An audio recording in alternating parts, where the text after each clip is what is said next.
But what you gonna do when the 11-inch pythons and the maniacs run wild on you? You know what? Keep that. That's kind of funny. Hello, everybody, and welcome to Wine Library TV. I am your host, Gary Vaynerchuk, and this is The Thunder Show, the internet's most provocative wine television programming. And today we're focusing on California Cabernet Sauvignons because, honestly, I'm just tired of people asking me to do a show on it. So we're going to focus on 4 mainstream cabs. My big focus was to eliminate as many emails from my inbox as possible, and I figured by putting 4 wines on that are widely available in all 50 grand states in America, this should keep people busy one way or the other. Meaning, you'll go out and buy them and try them, or you'll look at them in the store and go, psst. Hess, 2005, California Cabernet, $13.50 US cents. Hess is a very popular California Cabernet. We've been selling it my entire human life. It's just been a wine that a lot of people react to and are interested in, and I'm excited about tasting it here for you today. This is Friday, but you can see it's not laid-back Friday. It's actually extremely intense and uptight Friday because I have a lot of shows to tape today. Anyway, great color.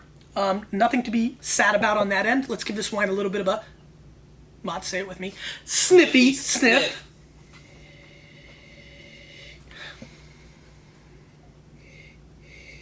Some light raspberry component coming through on the nose. I'm also getting a little bit of a chalk dust component, which I appreciate and not frowning on whatsoever.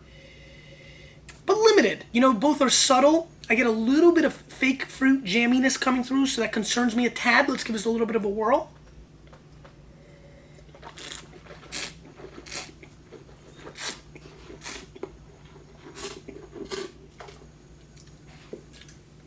You know, it's California appellation, meaning the grapes can come basically from anywhere in California.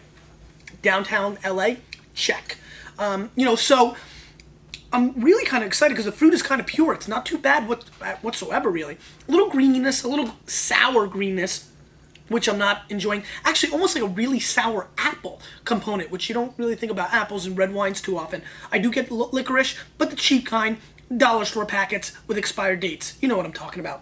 Overall, light finish, medium to light-bodied wine. Good old standard Americana Cabernet, 83-point type wine.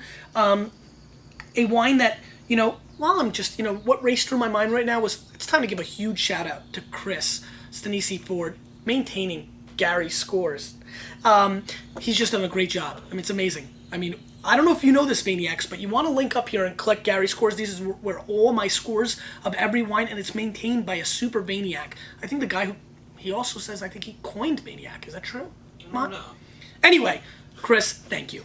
Anyway, back to this 83-point wine, light finish, standard stuff. I feel like there's a lot of cabs, you know, between $8 and $10 that you can go and buy. Bacchus cab comes to mind. Even Bogle is better than this. You know, at $13.50, I'm going to give this wine a pass. Let's move on. And this wine is extremely popular from Paso Robles, a place that delivers a lot of value, in my opinion, in California these days. This is the Justin 2005 Cabernet.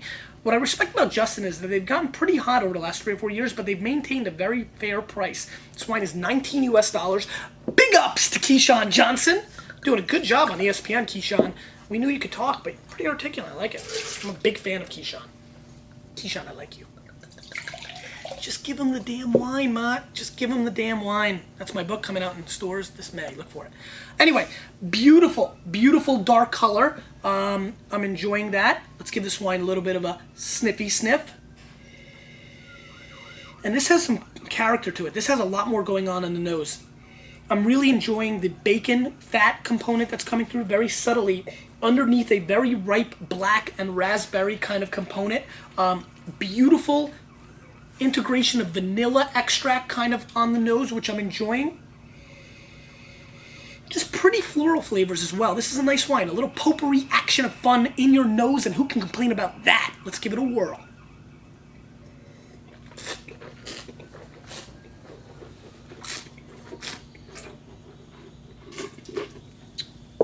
Great mouthfeel, beautiful in attack. I really enjoy the mid palate on this wine because it transitions beautifully to a dark sour cherry component with some shaved white chocolate on the finish. Really nice, actually. Well made, good firm tannins, a little fruit bombish, but I'm not going to hate on it. I am not going to hate on the fruit bomb right now because it is a controlled chaos in my mouth, and I appreciate it and I thank it. And this is a Cabernet that I think brings enjoyment to the table. One that I see going very well with foods that are big, like steaks and things of that nature, but one that I'm kind of enjoying just drinking along with right now. Enjoy. Yes, I do. I'm going to give this wine 90 points. I think this is a Cabernet that brings some serious thunder for $19. I'm happy about that. And a wine I think a lot of people will enjoy. This is just good old-fashioned yummy. It really reminds me of, you know, a bag of Jolly Ranchers reduced down. Throw a little tannins in there somehow, and you'll like it. I mean, grapefruit, very pure, really good Cabernet. And I'm pretty darn excited. And let's move on. And look, Franciscan changed their label. 2004 Napa Valley Cab.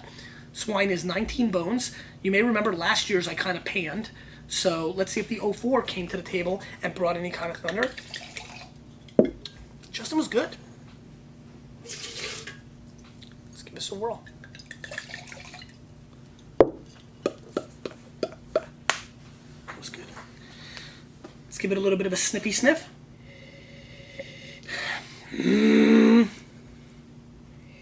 Yeah, there's a little baby oak monster in here, but you know the babies you're not scared of. Remember that show Dinosaurs? That was on ABC. You loved that show, probably. It was cute, the little baby dinosaur. It's kind of how I feel about this. There's an oak monster, but it's a baby, and the baby I'm just not scared of. It's kind of like those lions and tigers some people have as pets when they're little. That's kind of cute. Later they eat them. All right, let's see what's going on here. Besides the little hint of oak, there is an extreme component of vanilla. I'm talking big old-fashioned. When you were little, you got a triple scoop of vanilla. You did not know how to handle that. You were not ready to drive that truck. It was on your shirt, on your cheek, all over the place. You licked it, melted all up in your hand. You wiped it on your pants in the dirt, so that with the stickiness, there was some dirt on your hand. That's the kind of vanilla that I'm getting in this wine because you are just not ready to handle it. So it's over-vanillaed, fine, and a little bit of oak, so I'm concerned about the Franciscan, but for some reason, with that all being said, the charisma of the beautiful strawberry component that I'm getting here and a really nice coffee flavor is still keeping me in line to not completely bash it on the nose. Let's give it a whirl and see what's going on.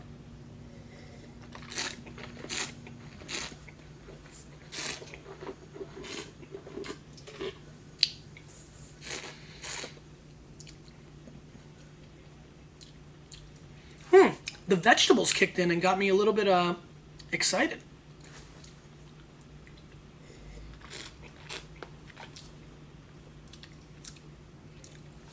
Really nice, really dry wine. A lot of people ask me for, Gary, I really like dry wines. This, guys, if you're a dry head, raise your hand. This is for all the dry heads out there, because this wine is extremely dry in your palate. Really nice firm tannins. Very nice wine, very different than the Justin, where the Justin was lush and explosive. This is a little bit more Bordeaux-like, a little more subtle, polished, but has some really pretty flavors. Still coming with that coffee mocha covered strawberry component, which I like. Vanilla is in the hizzy, but calming down a little bit more in the mouthfeel than it did. There is some bark action. I also get a little bit of a maple wood, little like just flat out bark from a tree, and you bite it, you know you've done it. I have. There might have been an ant or two in there. That's what I'm getting on this wine. I like this wine. It's got a nice long finish. It's very focused and very serious. A little bit more serious of a wine. Leaner, meaner, stronger than the Justin, but not as voluptuous and as exciting. It really just comes down to the kind of character of wine that you like, and that's what WLTV is all about if you're watching for the first time. It has nothing to do with what I say. Please don't listen to a word I'm saying, except embrace the message, which is trust your own palate and try different things. Both of these wines are very worthy. They're both 19 bones, and I would just love, and I'm on a curiosity kick now. Oh my, you know what we need to do? We need to start having like votes. Instead of links, we should create little vote boxes down below and say, which one of these two did you like after tasting? We can do some cool stuff. We gotta come up with something. Anyway, these two wines are both extremely well-made California cabs, one from Napa, one from Paso Robles, both at that $19 price point, which is kind of pricey, but not crazy, especially if you love cabs, and very, very different, but both very, very good. I'm gonna go on the Franciscan with an, God, do I give it an, I'm gonna give it an 89 plus. I think the Justin seduced me a little bit with the fruit, but this is one that I can see people going both ways on. And please, if, and I don't love getting emails, but I want this one. If you have a chance to try both of these wines, or one or two, let me know what you think. I'm on a curiosity kick. As I get curious, I'm moving right into Clos de Bal, 2004, California Cabernet from Napa Valley, $23 US.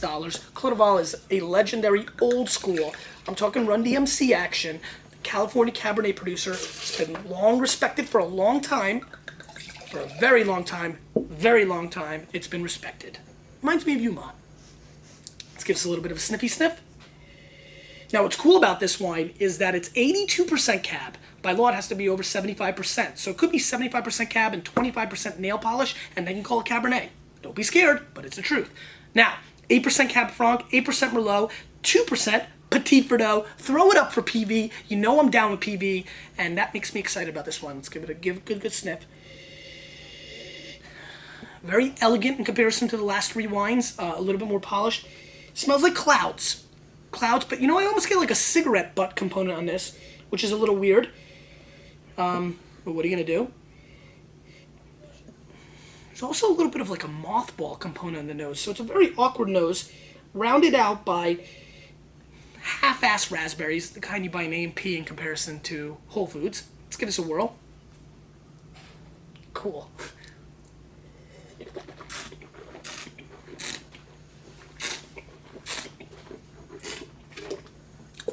Good firm tannins,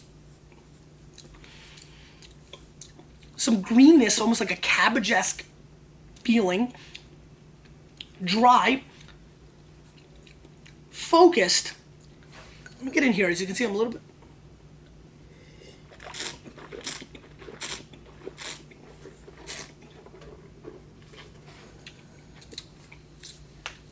There's like a sour component, an off flavor, something that's jogging this wine. Little perplexed right now, like a Rubik's Cube that's not in good shape. I'm going to score this wine 87 points. I think this is a wine that is a pass. I just don't see this being something I really want to recommend. I don't find it to be of the excitement of the last two wines, which is unusual. On thought process, I would have thought this would have been the best wine, but that's why we taste them. That's why it's not good to preconceive, and that's why you need to try different things.